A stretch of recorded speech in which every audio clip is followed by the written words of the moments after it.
What up, everybody? It's Joe from Complex. We're in New York City at Stadium Goods with tech expert Marques Brownlee. Glad to be here. Gonna do some sneaker shopping today. Gonna see what he's feeling, what he's not, and then hopefully he's gonna buy some sneakers. Definitely. Let's go.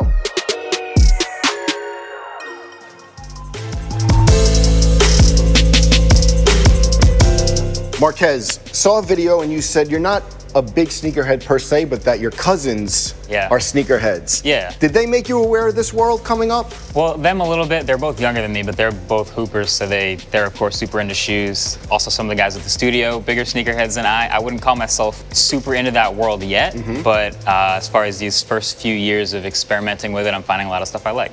One thing about you, you wear a lot of Jordan 1s. You came Jordan 1 PSGs. That's absolutely true. For someone so tech forward, I thought maybe some more technology runners. What is it about the Jordan 1s? I mean, the silhouette is obviously timeless. I'm sure you could ask 1,000 people. They all look great. A lot of people's favorites. But they also are kind of like that launching point. So like I got into a lot of 1s, and one of my first favorite pairs of shoes was 1s. But then after that, you sort of find variations of it. You find later Jordans, maybe other Nikes from other athletes that kind of fit in line with that. So this is just kind of like the launching point for me, I guess.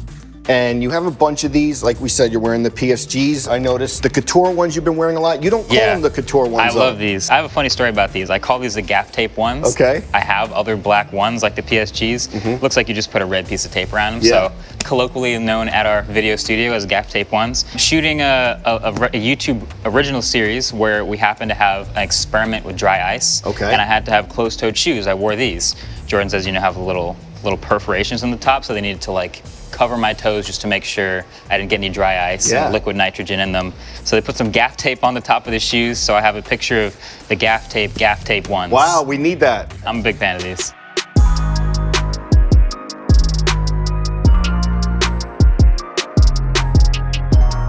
Marques, you were a part of two big sneaker launches. Yes. The Kobe 11, you got to interview him. It was for this shoe.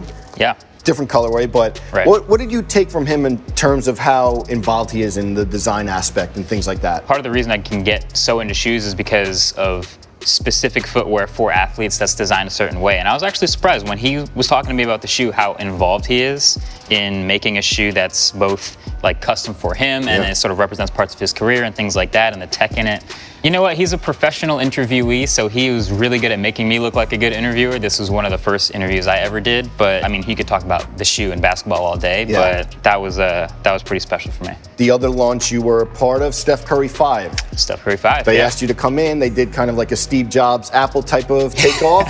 How did that come about? That was his team reaching out. They wanted to do, again, focus on the tech in the shoe, and they figured what better way than to have sort of an additional character that was sort of tech focused. I played myself in a commercial basically, and we sort of talked about what was in the shoe, which was pretty funny. I met Steph afterwards. This was also right before he won a chip, so this is like, I feel like I'm either good luck or you got a ring? Something. Did they give you a ring? I didn't get a ring for my part in the commercial, which was kind of a bummer, but you know, I still feel like I contributed a little bit. Marques, when it comes to reviewing tech, you're held with the highest regard on YouTube. I was wondering, you know, we have people like Nightwing and Jock Slade who do unboxings and review sneakers. What advice could you give to a young creator who is trying to get into the unboxing and review space on YouTube? So your voice matters, obviously. You want to not try to copy something that already exists. I love Jock, by the way. I've met him a couple times. He's awesome.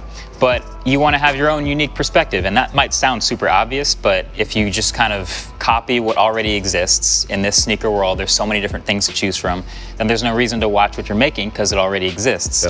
So you come with your own voice, your own perspective, maybe if you're into cinematography, your own camera tricks, things like that. But at the end of the day, there's a million shoes to choose from, so you can find something cool. And it's all about being discerning, really letting them know pros and cons, and honest. Yeah, there's got to be stuff you don't like. That kind of falls in line with all the rest of the stuff. You can like 7 out of 10 shoes and you can make those 7 videos, but if there's those last 3 that you're like, I really wish these were different, or I wish there was something better about these, give that feedback. That's actually usually just as valuable. 2016, you were one of the first people to review the Air Mags. True. The reissue. You like them as a prop, but as a wearable sneaker, not your first recommendation. No, they're heavy. I mean, you kind of look to sneakers being a little mix of practicality, functionality, and design. They nailed the design, it looks dope, but there's like batteries and motors and things in it that you just can't really wear them every day. And then, we saw this year the Nike Adapt BBs, Right. which the basketball on-court shoe. We saw Kyle Kuzma wear them, Yeah. Jason Tatum. What do you think the steps that they're making with every iteration to improve the tech? Well, it's impressive that they're actually wearing them on the court now. So like 2 generations in, they still are working, I'm sure, on things like shrinking the amount of batteries you need, shrinking the size of the motors, and mostly the weight. Because if you talk to any athlete, the weight of the shoe is important. You just read it in like ounces on, already how it's going to feel on your foot. Yeah. But yeah, the fact that the tech has gotten this good this fast is a testament to how hard they're actually working on it. It's not just marketing anymore. Another type of technology I wanted to talk about, Adidas is doing 4D printing with the Futurecraft, this sole. Have you got a Yeah. chance to experience these yet? No. So they're calling it 4D. Yeah. 4D printing, even though there's 3D printing. It's a thing they like to, again, toss up the marketing and sort of play out the tech aspect a little bit.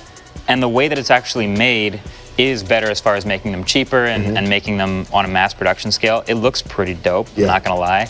But I haven't gotten to step in them yet and see what I actually feel like.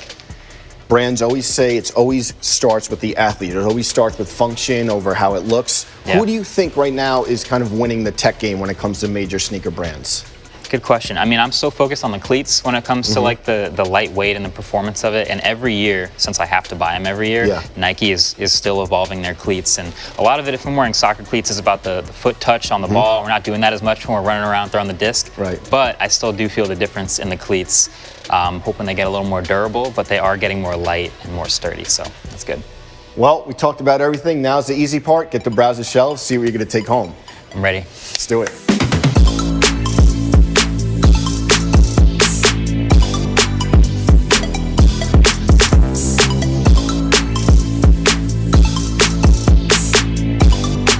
I was talking about a little bit of splash of color before, and I think in this colorway, this little double the toe five lace look, lasers? I like these a lot. I'm gonna check these out. So these I've always kind of liked and I've had my eye on for a bit, being a red and black fan, the human race. Shout out to John from TLD, he put me on these a while ago. The off-white, Jordan. Chicago. If there's a good time to get these, it's probably right now. Exactly. So I'll add these to cart. What size? Same size? So 12 and a half. Okay, 12 and a half. perfect.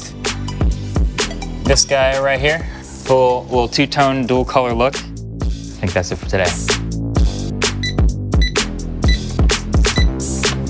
All right, Marquez, your total for today is $9,714.92. Yeah, I think I'm done for a while after this one.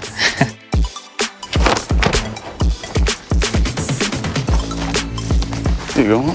Appreciate it. Enjoy. Have a good one. Take care. Have a great day.